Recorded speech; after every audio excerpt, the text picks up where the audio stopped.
Thank you for joining us to learn strategies for reconciliation in the classroom.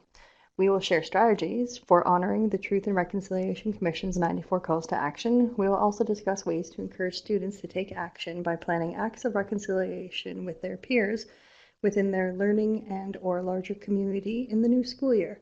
Participants will learn simple ways to include acts of reconciliation in their school, strategies for difficult conversations with colleagues regarding settler guilt and fragility.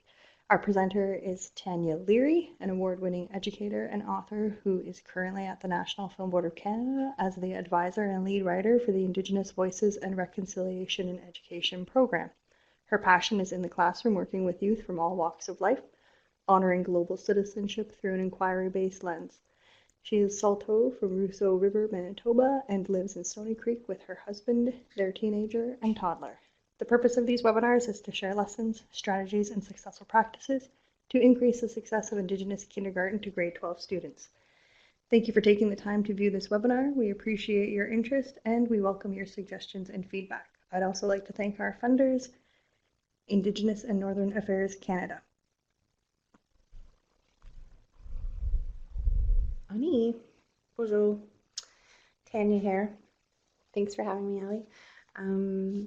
Just want to start off by saying that, yes, I'm at the National Film Board of Canada. I'm just on a 6-month leave of absence from my grade 1 teaching position at the Hamilton Wentworth District School Board.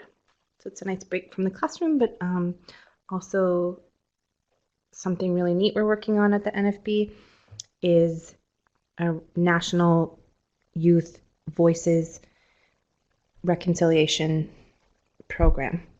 And it will be an interactive resource, and it's going to be really, really exciting and a new way to experience reconciliation in the classroom through web-based materials. And that will be available in fall 2019. And I'm not really here on behalf of the National Film Board or on behalf of HWDSB. I'm just here as myself, as a teacher, just to talk about some of the things that I do in the classroom and with my colleagues to discuss reconciliation. So I guess this is an entry-level webinar, just starting to have those conversations about reconciliation. Just want to acknowledge that everybody is in different places in their learning journey. You know, in regards to reconciliation, you might be very experienced, you might be new, and that's okay. Everybody is at their own place. So we have to do sort of a self-inventory. Do you as an educator understand reconciliation yourself? Do you feel like you could tackle this topic in your classroom? Do you have support? Do you have resources? Do you have colleagues that you could invite in to teach you or to learn with you along your journey? Do you know what it really means to be an ally? It's up to everyone in Canada, you know, Indigenous people and non-Indigenous people. And Ali, we had a conversation earlier about you know, everybody, what did you say? Ali, we had a conversation earlier about, you know, becoming an ally. Yeah, we were talking about the reality of Indigenous education and educators and how our population is approximately 5 to 6% of the total Canadian population, and that we need the support of all Canadians to move forward on this journey of reconciliation. There simply aren't enough Indigenous people to educate all Canadians about our shared history and our path forward. As Marie Sinclair has stated, Senator Marie Sinclair, that, you know, the path has been laid out for us, and it's up to us to climb the mountain. And so this is our shared journey in history, and we are climbing the mountain together. Mm-hmm. And wanted to talk a little bit about the Truth and Reconciliation calls to action, and that is, you know, what brought us to this point, I think. And it's worth a glance. It's only 11 pages. It's not a very long document. It's very specific in regards to the calls to action, but I think that it's definitely worth taking a look at. And it's at the trc.ca website. And I think it's a great idea to also share your learning journey with your students. It's okay to tell them that you're taking this journey with them. and learning about reconciliation and what that looks like and what it feels like and what it means in our classrooms. And also be brave enough to have those hard conversations with your colleagues. The Elementary Teachers Federation of Ontario has a great website, spirithorse.ca, and I think they have a pamphlet or a PDF, and it's called What Have You Heard? And it just dispels some of those myths. It talks about stereotypes, and it's just a place to start for conversations with colleagues who might also be new to this topic. So when we look forward to understanding reconciliation in the classroom, I think, as any educator would do, we need to know our audience. There might be topics that are very sensitive as we talk about reconciliation, which is about, telling the truth of Canada's true history and working together to rebuild relationships between Canadians and the Canadian government and Indigenous peoples of Canada. So, taking an inventory, where are your students in their learning journey? What sort of schema do they have already about this topic? Maybe they have none. Do they understand the residential school experiences? For some teachers, you might be very well versed in this topic, and other teachers might be new to this topic, but maybe your students have an understanding. Maybe some of their family members have been through this, and so it's important to acknowledge, intergenerational trauma. It's important to be aware of that, and I think, Allie, you had some really good thoughts about that as well. Yeah, I was putting forward a caution to just be mindful that there could be children or grandchildren of residential school survivors in the classroom, and they may or may not know about that history themselves.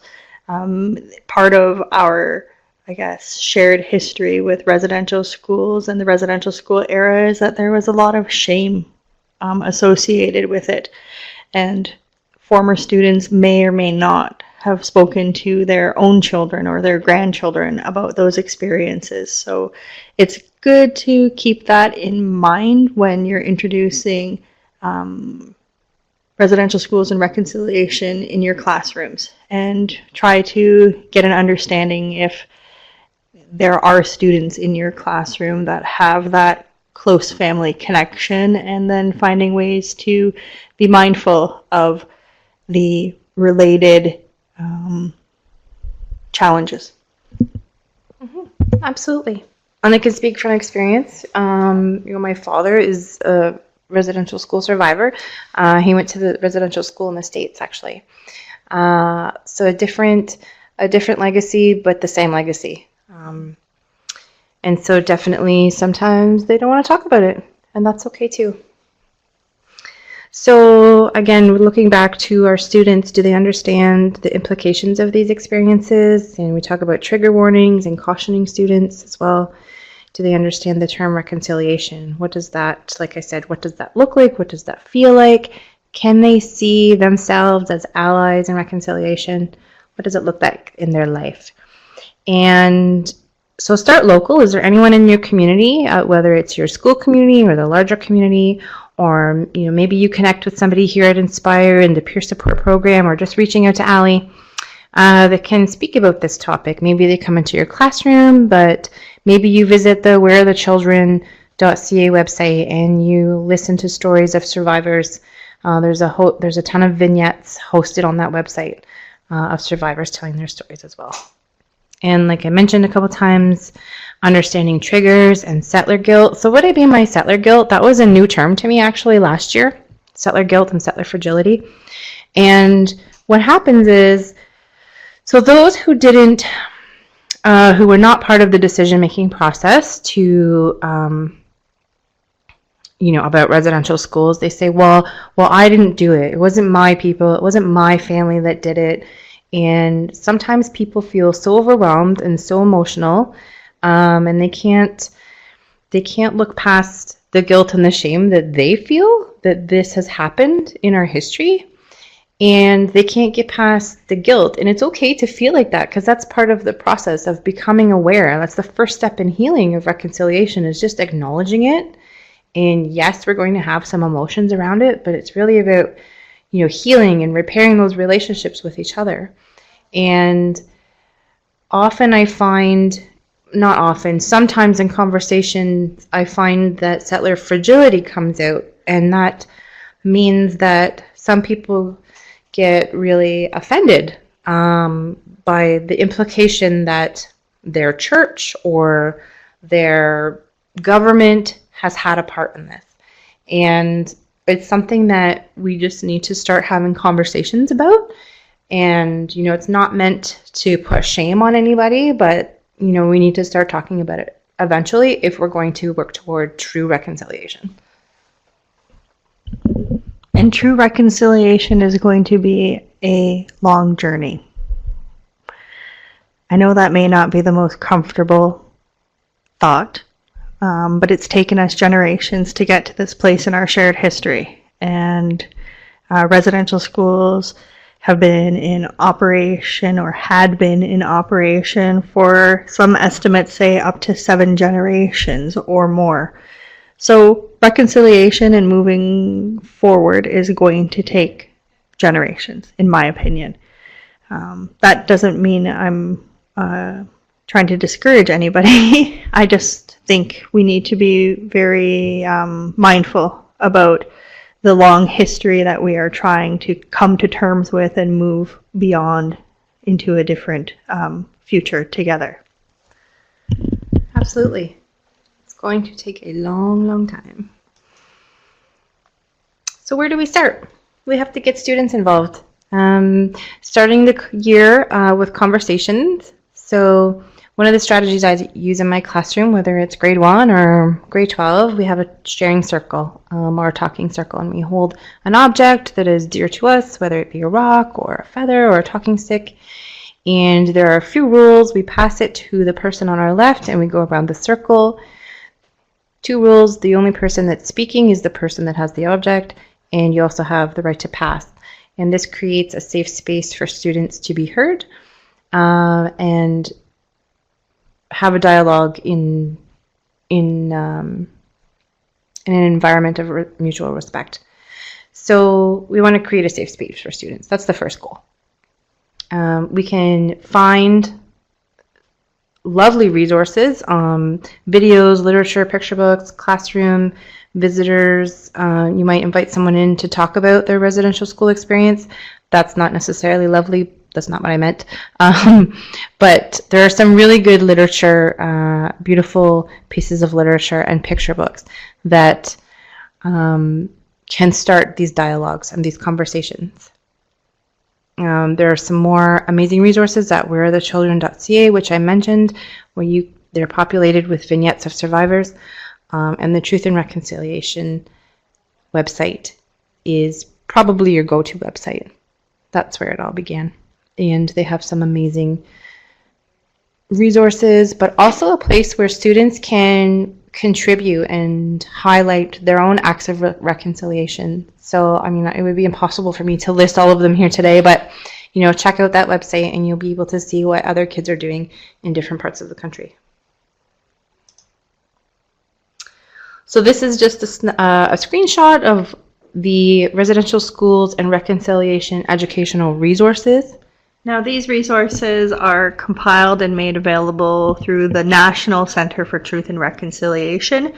The Truth and Reconciliation Commission's website is still up and operating, but the Commission itself has essentially wrapped up its work. They produced and published the overall report on Truth and Reconciliation and the 94 calls to action. And you can find all of those materials on the trc.ca website. And then the next phase became the National Center for Truth and Reconciliation, which will carry on the work of the Truth and Reconciliation Commission and the 94 calls to action, and ensuring that we have a space in place to continue our journey together toward reconciliation. I just wanted to show a screenshot of some of the resources that they have, because this is the K12 Institute. They have stuff that's available for students who are as young as 4, all the way up to secondary, post-secondary, adult resources, and of course the teacher resource section. There are some reconciliation activities that I've seen that are quite successful. One of them being treaty land acknowledgements for the school. And that's an act of reconciliation, so we know that we're trying to rebuild and repair the relationships. So treaty land acknowledgements are not directly related to residential school experience, but they are an act of reconciliation in themselves. So I had mentioned before, the Toronto District School Board has treaty land acknowledgements in their morning announcements. I've seen schools with plaques in their entryways. I've seen little videos on TV screens and entryways to involve, the parents and the community, and just creating the social norm or social cultural norm within the school. So another way is to listen to stories on the internet or in person. We've talked about that. Participating in Orange Shirt Day, you can check out the Orange Shirt Day webinar with Ali and myself as well. Participating in Treaty Recognition Week, it's also an act of reconciliation. Celebrating Indigenous cultures. We have this dark history and this dark past, and it's okay to celebrate as well. And I think it's really important to honor those contributions and honor, our cultures and our languages and our traditions and our knowledge and our vision for the future. And I just think that that's equally important in the balance. In the balance of life and our journey forward. One thing I wanted to talk about too was about the NFB, the National Film Board of Canada's website and resources, and it is called Campus, and it's the educators section of the website, and I think it's about $30. I'm not sure actually if that's annual or forever. I can't remember because I'm new still. And there's an NFB app that's free, that you can stream videos and documentaries that are free. And what Campus does is give you full access to all of the 200 films, perhaps not made by Indigenous filmmakers or directors or producers, but they have Indigenous content and Indigenous topics and peoples. So it also allows you access to all of the teacher guides and resources that go along with those films. We're also coming out with a new lesson builder where you can take clips of videos of film and then create your own lessons to go with it. And we already have some that are pre-made, so you can get a good sense of what the lesson builder can do. So it's pretty neat. There's a really good film, Alanisa Bobslin, Trick or Treaty, one of my favorites. Gets your blood boiling. Definitely conversation starters for the classroom. So you could also explore reconciliation through an inquiry-based learning model. Let the students guide their learning, and you can find some excellent resources too at goodminds.com. And there's a ton of resources out there. These are just some ones that I thought of off the top of my head and can lead you to further resources. So this was just a screenshot of the National Film Board of Canada's Indigenous Cinema Gallery that became live in March. And it's really easy to search, it's really easy to use, and yeah, and so many amazing documentaries and stories being shared and told by Indigenous people to try and create mutual understanding and respect, and to tell a history you may not have previously heard. So I'm a big fan of the National Film Board of Canada and also Alaniso Bomsawin, and I think it's worthwhile to spend some time exploring this collection, as well as the work of Alanis. She's been with the National Film Board of Canada since the 1970s and has produced over 50 documentaries about Indigenous issues in Canada, and is quite an extraordinary Abenaki woman. So take some time to explore, and if you're looking for referrals and recommendations, I'm here, Ali Darnay, at the Institute, and you have a large network of educators across the country who are working in Indigenous education, and we're happy to refer you to a colleague or a peer who can help guide you through this journey. Mm-hmm. Something else that came up recently at my work at the NFB was, as we talk about reconciliation and telling truth before reconciliation, the National Film Board on their website acknowledges their contribution to like stereotypical images and films. And that's really an act of reconciliation itself, is acknowledging that they contributed to that. And so some of those films are still up there that you can use as teaching tools. Like there was this a vignette of clips, and it was, the cowboys and Indians and all of these stereotypes that, generated so many misunderstandings. Yeah. And so you can use those as well as great as teaching tools. Yeah, they also produced a documentary called Real Injun, exploring the Hollywood Indian, I think, and they produced a teacher's guide that goes along with it. So they give a really good overview on how the entertainment industry has really negatively impacted the attitudes and opinions of viewers towards First Nations, Métis, and Inuit people. Great documentary, tons of amazing films and resources to reference. If you're looking for recommendations from Inspire, you can check out our Successful Practices collection, and in there you'll find a number of National Film Board of Canada documentaries that have been reviewed by Indigenous educators and have been acknowledged as a successful practice or recommended resource for Indigenous education, kindergarten to grade 12. I'm not sure if Angry Inuk would be. It's in there? It's in there. Oh my goodness. Yeah. If you do nothing else this year, watch Angry Inuk. It will change the way you think about this country. Oh my goodness. I, even as an Indigenous person, had no idea that some of those things took place. And so I won't be a spoiler. I won't do the spoiler thing right now, but if you get a chance, watch Angry Inuk, because it is a huge part of Canada's history, a part of Canada's sovereignty, and you have to see that movie, the film. Yeah, and if you aren't a subscriber to Campus, and if you don't currently have access to that particular film online, you can find it through CBC's Point of View. It's a documentary show that airs on Sundays. But they have a website, and currently they still have streaming for Angry Inuk, Bee Nation, which is about the very first First Nation spelling bee in the country, Birth of a Family, which chronicles the reunion of 4 siblings who were part of the 60s scoop and who were raised in either foster homes or adoptive families. And there are more, so feel free to explore, the National Film Board of Canada's Indigenous Cinema Collection, CBC Point of View, the Inspire website's online resource center under the K12 Institute, and you'll be amazed at how many resources are available today to bring these different topics into your classroom or to learn about them yourself.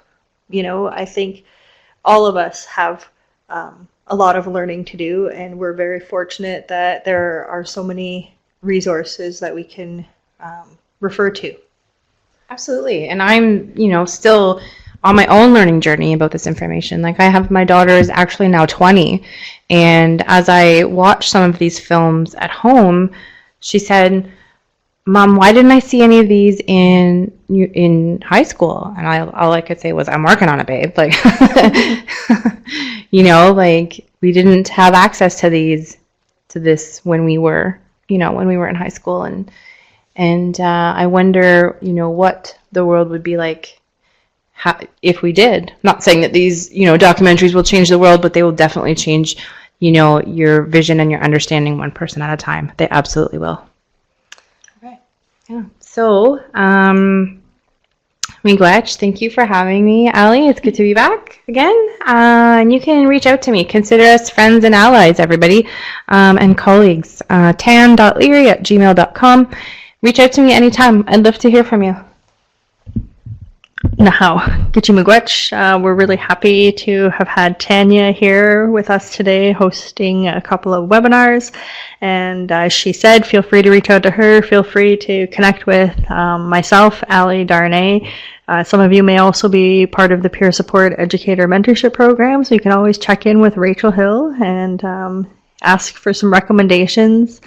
And really, all you have to do is ask, and we will do our best to provide you with resources and opportunities to continue to build your own knowledge and your pedagogy in the classroom. So thank you very much.